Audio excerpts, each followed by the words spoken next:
दर्शक बंधु आज ओढ़नी सीरियल रे देखा पाइबे एक धमाकेदार एपिसोड। ज्योति आज अंश आउ तांको मां को सत परिवार लोकों को सामना को आनिबे। ज्योति आसिक जीवन को कहिबे मां ठाकुराणी बार बार जया आंटी को विषय रे कहूतिले हेले मु तो किछि बुझी पारिलिनी। तापर जीवन कहिबे या माने अंश आउ जयार किछि ना किछि संपर्क अछि, तमे मते आगुरु काई कहिलोनी ज्योति। तापर जीवन कहिबे से अंश तुमको धमकौथिला, तमे मते कहिलोनी काईकी। तापर ज्योति कहिबे मु भाबिली पूर्व थर परी तमे एथर भी मो ऊपर भरोसा करबनी सेथिपाई। तापर जीवन कहिबे मु तो से अंश ऊपर भी भरोसा करि नथिली। तापर ज्योति कहिबे हेले तमे कंफ्यूज थलो कि तम स्त्री सत कहूची बोली। तापर ज्योति कहिबे से कथा छाड़ो, ए अंश राव जया आंटी संपर्क कौन से कथा केमिति जानिबा।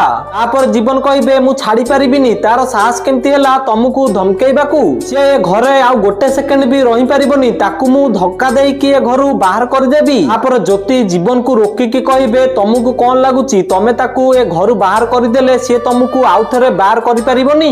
तापर ज्योति कहिबे आमको ता सत जानिबाकू पड़िबो, तापर ही आमे किछि करि परिबा। तो दर्शक बंधु आपण मानु कोन लागुची अंशर सत समस्त सामना को आसिला पर अंश घर बाहर गले ठीक हबो कि? जदि हां ताले कमेंट रे यस लिखि दियंतु। आ ओढ़नी सीरियल रो टिकमिक अपडेट सर्वप्रथमे जानिबा पय हम वीडियो गोटे लाइक करी चैनल को सब्सक्राइब कर दियंतु।